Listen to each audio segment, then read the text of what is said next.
네, 친구들 반갑습니다. 자, 드디어 이번 주 마지막 세 번째 강의입니다. 아까 말했듯이 세 번째 강의는 전부 다 개념 강의라서 조금 힘들 것 같긴 한데 잠깐 따라주시고요. 선생님, 오늘이 7월 5일입니다. 이제 찍는 날짜가 일요일인데 일요일 휴일날 여러분 제가 주진 찍지 못해서 나와서 지금 찍고 있는데 아무래도 이게 휴일이다 보니까 교실이 빈 교실을 빌려서 찍고 있는데요. 에어컨이 안 나와요. 그래서 세 번째 강의 찍다 보니까 점점 너무 덥고 더워지고 지금 땀도 많이 나고 그런 상황이네요. 그래서 그냥 힘들어서 후렴을 해봤습니다. 그럴 건 뭐 진작에 그냥 시원하게 죽이 찍지 왜 지가 안 찍고 그래? 또 할 말 없어요. 알겠죠? 그러지 마시고. 자, 말했듯이 이번 시간에는 혈당량 조절과 삼투압 조절 하고 마칠 건데요. 앞에 체온 조절에 비해 두 개는 좀 간단합니다. 혈당량은 조금 더 간단하고 삼투압은 더 간단해요. 그런데 놀라운 거는 이 삼투압 조절이 최근 몇 년간 수능 문제에서 단골로 출제가 됐었습니다. 오히려 혈당량이나 체온 조절은 잘 나오지 않고 이 삼투압만 지속적으로 집요할 정도로 반복해서 나왔거든요. 심지어 출제 유형조차도 크게 다르지 않게 비슷한 유형으로 나오고 있었어요. 그래서 굉장히 출제로 따지면은 삼투압 조절이 내용은 제일 적지만 출제율로는 가장 높은 출제를 보고 있다는 거 체크해 두시면 좋을 것 같습니다. 자, 혈당량 조절부터 한번 보도록 할까요? 자, 혈당량 조절은 당연히 고혈당일 때는 낮춰줘야 되고 저혈당일 때는 높여줘야 돼요. 알겠죠? 평균 맞춰야 되니까. 자, 고혈당일 때는 주 어떻게 표현되냐? 혈당이 높을 때는 우리가 상황이 주어지는데 혈당이 높아지는 가장 대표적인 상황은 밥 먹었을 때, 식사 후를 의미해요. 자, 그럼 이때는 혈당량을 낮춰주는 호르몬이 나오겠죠? 앞에서 배웠죠? 혈당량 낮춰주는 호르몬은 이자에서 만드는 인슐린이었습니다. 그런데,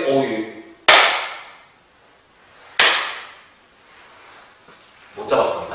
깜짝이야. 모기 한 마리가 날라와서. 아무튼, 또 공격할 것 같은데. 마지막으로, 못 잡았어요. 네, 볼게요.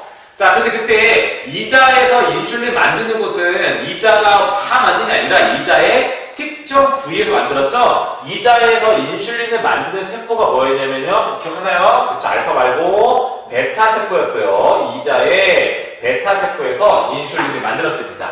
구체적으로 인슐린이 혈당량을 어떻게 낮춰주는지 보면 되는데 여러분, 혈당량이라는 건 뭐냐면요. 피 속에 있는 당, 포도당의 양입니다. 혈액 속에 들어있는 포도당의 양을 혈당량이라 부르는 거예요. 여러분, 포도당은 막상 따지면 너무 많으니까 버렸으면 하는 것도 선생님 심정이지만 너무 많이 섭취해가지고 일반적으로 포도당은 굉장히 유용한 에너지원이죠. 이 에너지원을 우리가 마구잡이로 지금 좀 많다 그래서 막 버릴 수는 없는 거예요. 우리 몸은 그렇게 세팅이 안 돼 있습니다. 혹시 나중에 못 먹을 때를 대비해서 차곡차곡 저장하는 방식으로 몸이 시스템이 돼 있어요. 근데 우리는 알고 있죠? 이거 쓸데없는 걱정이라는 걸. 어차피 좀 이따 또 왕창 먹을 거니까 남는 것 좀 버렸으면 좋겠다 라고 선생님 심정은 그런데 실제 몸은 그렇지 않고 잘 저장합니다. 뭐 어디다 저장하냐면은 몸에 있는 혈액 속에 있는 이 포도당을 옛날에 살짝 언급했는데 기억 안 날 것 같으니까 바로 말할게요. 포도당을 어디 가서? 간에 가서. 우리 간이 혈액, 혈액 포도당 조절하는 곳이라고 옛날에 말했었는데 기억 나가 모르겠다. 이 간에 가서 포도당을 차곡차곡 저장합니다. 그럼 이 차곡차곡 포도당이 저장된 형태가 있겠죠? 그 포도당이 저장된 형태를 뭐라고 하냐면 우리가 글리코젠이라고 해요. 글리코젠은 별게 아니라 그냥 포도당이 저장된 형태라고 보시면 될 것 같아요. 그 이상의 의미도, 이하의 의미도 지금 단어에는 없습니다. 그냥 포도당을 글리코젠 형태로 어디 가서? 간에 가서 저장한다. 근데요. 여기에서 하나 복습할게요. 그러면 이 간은 인슐린에 뭐라고 부르면 좋을까요? 이 간은 인슐린에 뭐라고 부르면 좋을까요? 이 간은 인슐린의 일터인 거죠. 이 인슐린이 혈액을 타고 온몸을 돌겠지만 일하는 곳은 지금 간인 거죠. 그럼 간은 인슐린의 뭐다? 표적세포다. 혹은 표적기관이다. 라고 부르면 됩니다. 이런 식으로 용어를 말하는 거예요. 표적세포, 표적기관. 자, 두 번째 게 있습니다. 자, 이 포도당을 버릴 수는 없으니 어차피 포도당 누가 쓸 겁니까? 세포가 쓸 거죠? 세포가 세포호흡할 때 에너지 만들려고 쓰는 거잖아요. 결국에 누가 가져갈 거예요? 세포가 가져갈 거니까 미리 좀 가져가라 라고 세포한테 건네줍니다. 혈액이 많이 있는 게 문제니까 이걸 버릴 수도 없고, 야, 세포 어차피 가져갈 거니까 미리 좀 많이 가져가 라고 해서 세포에 포도당 흡수를 촉진시키는 방향으로, 어차피 미리 갖고 갈 거잖아. 지금 혈액이 너무 많으니까 미리 좀 많이 가져가 라는 식으로 세포가 포도당을 많이 가져가게 합니다. 그럼 결과적으로 우리가 혈액을 버리지는 않으면서 혈액 속에 있는 포도당 양이 뭐 하겠어요? 줄어들게 되겠죠. 간에도 차곡차곡 쌓아놨고 온몸에 세포한테 미리 많이 줬으니 결과적으로 혈액에 있는 포도당 양은 줄어들게 되겠죠. 이러한 방식으로 혈액 속에 있는 포도당 양이 혈당량을 줄여주게 됩니다. 이렇게 과정이 일어나게 되는 거예요. 여기도 마찬가지입니다. 뭐가 불렸나? 간지러운 느낌이 물려서 아까 근육이 불었나 나를? 어쨌든 여기서도 내가 지금 높으니까 당을 낮춰줬죠. 근데 영원히 당을 낮추면 돼야 돼요. 안 되죠? 높으니까 어디까지만? 정상치까지만 낮추고 정상이 됐으면 그만 낮춰야지 계속 낮추면 안 되잖아요. 그래서 혈당량이 내려간 요것이 또 하나의 신호가 돼서 얘가 결과, 누구 때문에? 얘 때문에 그런 거죠? 요 결과가 이 원인값을 다시 뭐한다? 억제하게 됩니다.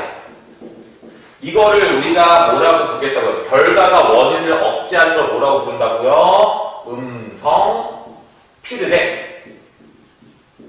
피드백이라고 부르는 거예요. 그래서 혈당량 조절 과정에도 음성 피드백 작용은 당연히 일어나게 됩니다. 왜? 영원히 당이 떨어지면은 안 되니까. 적정량 되면은 그만해야겠죠? 멈춰야겠죠? 되는 겁니다. 자, 두 번째는 저혈당일 때요. 당이 낮아. 보통 언제 당이 낮을까요? 당이 낮은 상황은 마찬가지로 두 가지가 상황으로 제시되는데 두 가지 있어요. 하나는 식사에 반대 굶었을 때, 공복일 때. 두 번째는 당을 단기간에 막 소모한 거예요. 당을 단기간에 막 소모하는 행위는 가장 대표적인 게 뭐냐? 운동했을 때. 내가 격렬하게 축구든 농구든 뭐가 됐든 운동했을 때. 요 두 가지가 순간적으로 몸에 당이 떨어지는 순간이 됩니다. 마찬가지로 당이 떨어져도 문제고 높아도 문제, 떨어져도 문제, 체온처럼 적정성을 유지하는 게 좋아요, 몸이. 그건 높여줘야 되는데 이 고혈당일 때보다는 실제로 저혈당일 때가 몸에서 더 치명적이거든요. 당이 없는 거니까 지금 양분이 많은 건 그나마 괜찮은데 없는 건 정말 치명적이에요. 그래서 얘보다는 조금 더 다양한 방법으로 당을 높이는 작용을 하고요. 과거에는 여기에 하나 더 있었어요. 아까 살짝 언급했던 당질코르티코이드라는 녀석이 지방이나 단백질을 빨리 분해시켜서 포도당을 만들어준 게 있는데 그거는 하지 않고 이 두 가지만 하도록 하겠습니다. 첫 번째는 글루카곤이에요. 이자에 많이 글루카곤. 아까 했었죠? 이건 마찬가지입니다. 글루카곤은 이자 전체가 만든 게 아니라 이자 중에도 글루카곤 만든 세포가 정해져 있었죠? 어떤 세포였냐면요. 이자의 알파세포에서 알파세포. 이자의 알파세포가 글루카곤을 만들어줬습니다. 결국에 글루카곤과 인슐린의 역할은 서로 반대작용이니까 뭐라고 불렀죠? 우리가? 그렇죠. 기량작용이라 불렀다고 벌써 3번이나 말했어요. 머릿속에 다 들어갔죠? 첫 시간도 말했고, 둘째 시간 말했고, 세 번째 또 말했습니다, 지금. 자, 두 번째 뭐냐면요. 시상하부, 항상 항상 조절에 준주 시상하부니까 이 시상하부가 마찬가지 부신 속질을 자극해서 에피네프린을 만들게 됩니다. 우리 아까 배웠죠? 글루카곤도 혈당량 높여주는 애, 에피네프린 혈당량 높여주는 애였잖아요. 이런 식으로 혈당량 높여주는 애들을 많이 만들어내는 거예요. 여기서 한 가지씩 넘어가면은 선생님 이런 내분비샘은 얘의 명령을 받는데 이자는 따로 명령 안 받나요? 맞아요. 이자는 시상하부의 명령을 받기보다는 스스로가 감지해서 그냥 호르몬을 만듭니다.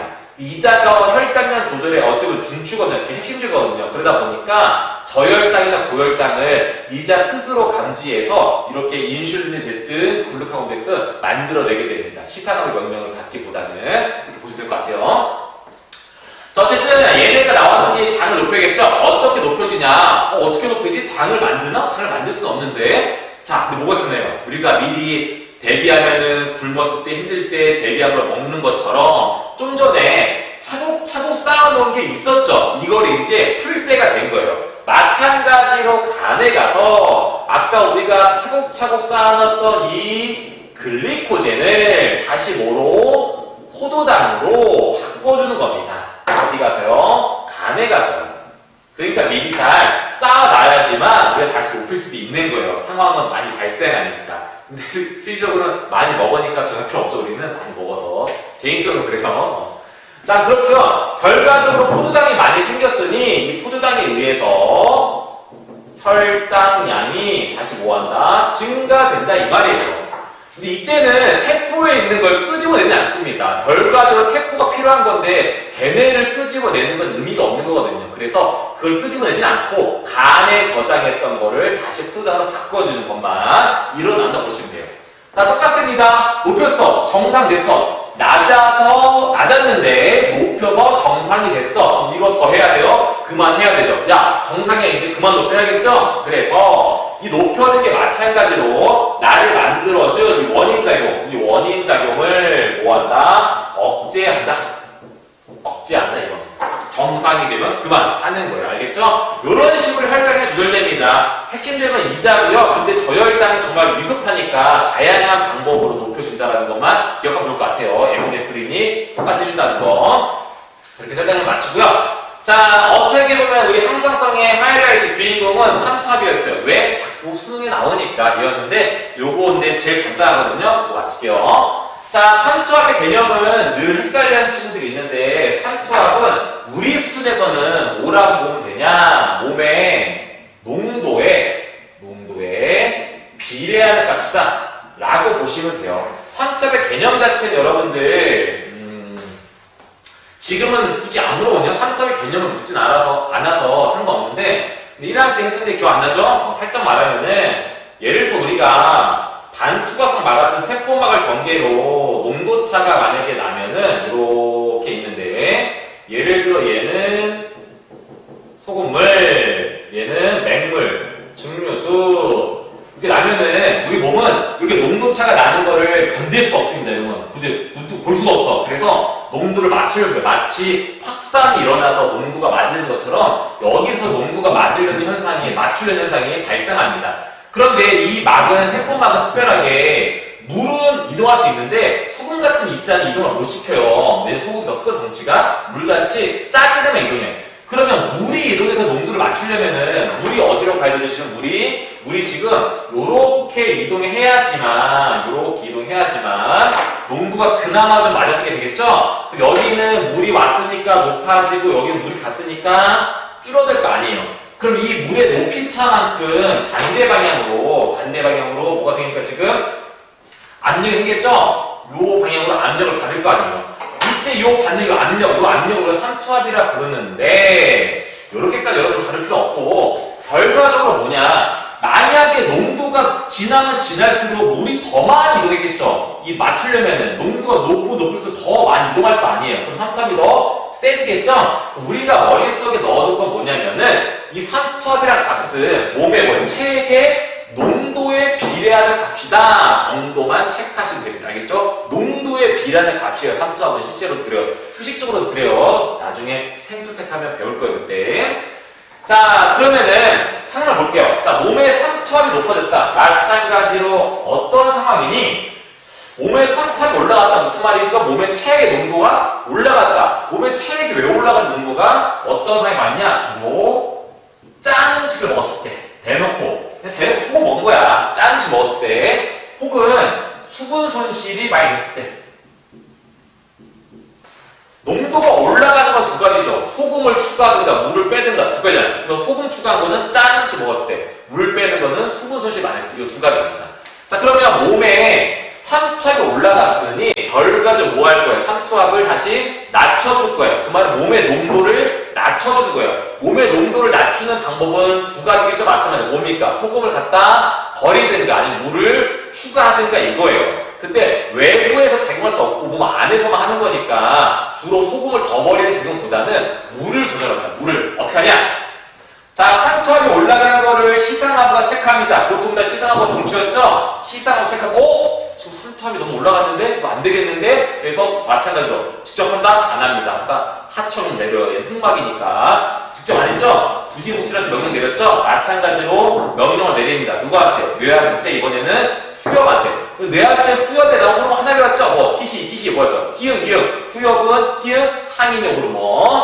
뇌하수체 후엽에서 항이뇨 호르몬을 분비하라고 명령을 내립니다. 항이뇨 호르몬. 영어 이름도 알라고 그랬죠? 항, 안티, 이뇨는 D, 호르몬은 H, ADH가 불러요. 얘를 만들게 되고요. 이 항이뇨 호르몬이 어디 가서, 얘 표적이 어디다? 콩팥 가서.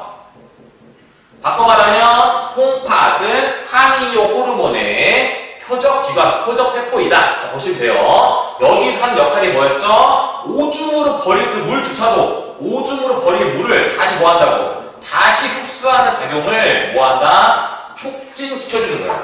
그러면 내가 원래는 오줌으로 버릴 무였어. 그 물을 다시 뭐 체액으로 끌어오는 거예요. 다시 혈액으로 끌어오는 거예요. 결과적으로 약간 찝찝하긴 하지만 몸에 있는 혈액량이, 몸에 있는 수분량이 뭐 하는 거예요? 증가하는 거죠. 몸에 있는 수분량이 증가하니까 체액의 농도는 내려가게 되고 이 농도에 비례하는 뭐도 삼투압도 내려가게 되는 겁니다. 그래서 얘가 수분 제어도 촉진되니까 결과적으로 몸의 삼투압이 뭐해진다? 내려가게 되는 거예요. 요 과정인 겁니다. 자, 여기서 한 가지 더 체크할 게 있습니다. 뭐냐면은 콩팥에서 수분 제흡수가 촉진되면 오줌으로 버릴 물을 끌어왔으니까 나는 뭐 괜찮아, 물 부족했는데 뭐 조금 더러워 보이지만 뭐 괜찮아, 물 부족하니까 물 충분해서. 근데 누군 어때요? 누군 좀 억울해요. 이거 오줌은 좀 억울하죠? 나는 오줌 만들어서 나가려고 그랬는데 뭐야, 왜 날 끌어가서 나는 어떻게 되는 거야? 오줌 좀 억울하잖아, 그쵸? 그래서 오줌 양을 많이 물어봅니다. 얘만 물어보는 게 아니라 오줌 양도 많이 물어봐요. 이런 현상이 발생하면은 오줌 양은 어떻게 되겠어요? 감소하게 되겠죠. 왜? 오줌 입장에서 물을 뺏긴 거니까. 그리고 오줌의 농도는 오줌이 있었는데 기가 막히게 물로 빼는 거야. 소금물이 있는데 물로 빼는 거야. 쉽게 말하면. 그 농도가 뭐 하겠어요? 농도가 증가하게 되겠죠. 그래서 이것도 물어보지만 이것도 굉장히 많이 물어봐요. 제가 나왔을 때 오줌 양이나 오줌의 농도가 어떻게 바뀌는지 그것도 많이 물어봅니다. 조금 더 어렵게 물으면은 오줌의 농도가 아니라 오줌의 삼투압이라는 표현도 써요. 오줌의 삼투압은 뭐였다? 증가했다 이렇게. 혈액이 내 몸의 삼투압은 떨어졌지만 오줌의 삼투압은 증가한 거예요. 왜? 얘는 물을 뺏겼으니까. 알겠죠? 좀 억울할 수 있지만 내가 살아야지. 오줌 살리자고. 오줌 살린다는 표현도 좀 말이 안 되죠? 생물체가 아니니까. 이렇습니다. 자, 선생님 그럼 상승만 있습니까? 하강도 있잖아요. 하강도 하셔야죠. 해야 되겠죠. 근데 약간 체온이랑 비슷해요. 상승 했을 때 떨어뜨리는 삼투압을 떨어뜨리는 호르몬이 지금 항이뇨 호르몬이죠. 얘가 나오면은 삼투압 떨어지는 거야. 그러면 삼투압을 높여주는 호르몬이 따로 있냐? 그러진 않아요. 없습니다. 그런 거는. 그래서 뭐로 조절하냐? 얘의 양으로 조절합니다. 체온할 때랑 비슷해요. 만약에 삼투압이 너무 떨어졌어. 지금 삼투압이 너무 낮아. 언제 주로 낮겠어요? 낮을 때는 언제겠어요? 그렇죠. 물을 너무 먹은 거야. 물을. 내가 필요 이상으로 물을 엄청 벌컥벌컥 마신 거고 실제 수능 문제에서는 상승보다 하강이 더 많이 나왔어요. 시험 문제에서는. 어떤 상황으로? 물을 마셨다는 상황으로. 대놓고 문제에 써있어요. 물을 1리터 마셨다. 써있습니다. 이게 굉장히 표준 모델로 수능에 많이 나왔습니다. 잘 보셔야 돼요. 그러면 마찬가지로 시상하부가 체크하면 지금 삼투압이 너무 떨어졌는데 이것도 아무것도 묻지 안 되겠는데? 라고 체크해서 직접 시간한다? 안 한다고 항상 하청, 명령 내립니다. 얘한테 야 항이뇨 호르몬 좀 그만 만들어 임마! 라고 명령을 내리는 거예요. 야 항이뇨 호르몬 자꾸 나오니까 얘가 지금 너무 삼투압이 낮잖아. 수분량이 있어야 되거든요. 내가 삼투압이 높으면은 얘보다 더 만들어서 낮추는 거고요. 삼투압이 낮으면은 이것보다 덜 만드는 거예요. 덜 만드는 거예요. 그래서 야 얘를 그만 만들어. 그래서 얘가 안 나오니까 수분 제어 수량이 감소하겠죠. 그러면 삼투압이 올라가겠죠. 이런 식으로 조절을 하는 겁니다. 아시겠죠? 체온과 마찬가지로 삼투압이 내려갔을 때는 높여주는 또 다른 누구를 만드는 게 아니라 기존에 만들었던 항이뇨 호르몬 양을 평균치보다 적게 만들게끔 억제하는 작용으로 여기 일어나서 제 흡수를 평소보다 안 하니까 몸의 수분량이 줄어들면 수있나? 잡았나? 또 못 잡았네요. 어쨌든 예. 마지막으로 잡았습니다. 찝찝하게 잡으니까 빨리 손 씻고 싶네요, 여러분들. 네. 어제 이렇게 돼가지고 그냥 그래 웃겠네. 삼투압이 내려갔을 때는 항이뇨 호르몬을 평소보다 적게 만들어서 평소보다 수분제 흡수를 적게 해서 삼투압을 높이는 방식으로 이루어지게 됩니다. 몸의 수분량을 줄게 만들어가지고. 마찬가지로 오줌도 물어보게 돼요. 오줌도. 이때는 오줌량 뭐 하겠어요? 내가 평소에는 오줌을 좀 만들었었는데 얘가 원래 평소에도 좀 뺏어가거든요? 평소보다 안 뺏어가는 거야. 평소에 100개 만들었으면은 늘 50개도 뺏어갔었어. 그런데 지금은 10개밖에 안 뺏어가는 거야. 그럼 오줌량이 평소보다 늘어나게 되겠죠. 그래서 오줌량이 늘어나게 되고요. 오줌량이 늘어나면 오줌의 농도는 거꾸로 내려가게 되겠죠. 오줌의 삼투압도 내려간다고 표현합니다. 이렇게 반대라고 보시는데 반대라는 거는 또 다른 누군가가 아니라 항이뇨 호르몬이 적게 나오는 방식으로 반대로 일어나니까요. 그거 잘 체크해주면 좋을 것 같아요. 얘도 마찬가지로 여러분 이거 잘 못 보기 잘 헷갈리면은 밑에 한번 써보세요. 어차피 쭉 설명했으니까 삼투압 상승했을 때 2번 삼투압 하강했을 때 반대 과정으로 똑같이 쓰고 이번에 항이뇨 호르몬 억제 쓰고 제흡수 안 돼서 삼투압 올라간다 라고 표현하시면 됩니다. 알겠죠? 한번 적어보신 것도 좋을 것 같아요. 자, 이렇게 해서 우리 혈당량 조절과 삼투압 조절까지 한번 봐봤습니다. 이렇게 보니까 드디어 우리 체온, 혈당량, 삼투압 전부 다 조절을 다 본 거예요. 불과 우리가 지난달만 해도 생물의 특성을 배울 때 야, 생물의 특성에는 항상성 조절이라는 게 있는데 그 중에는 체온, 혈당량, 삼투압이라는 게 있어. 이 과정은 나중에 배울 거니까 지금은 이런 거 조절한다는 것만 알아도 라고 말했던 게 진짜 지난달 불과 얼마 안 된 것 같은데 어느덧 우리가 실제 과정을 다 이렇게 배우게 됐네요. 그래서 시간이 많이 빠르고 이번 학기는 끝날 때가 된 것 같은데요. 이 과정 중요한 시간 받으시고 관련된 문제랑 밑줄 치기는 이 다음 온라인 강의 때 그때 하도록 하겠습니다. 그때 밑줄도 치고 문제도 풀면서 한 번 더 복습 차원으로 할 거니까요. 지금은 개념적인 것만이라도 꼼꼼하게 한번 해보시길 바랄게요. 자, 이번 주도 너무나 고생 많았습니다. 빨리 만나 뵙기를 고대하면서 다음 주에 공부하는 주 만나고요. 이번 주 저희가 마칠게요. 다음에 봐요. 안녕.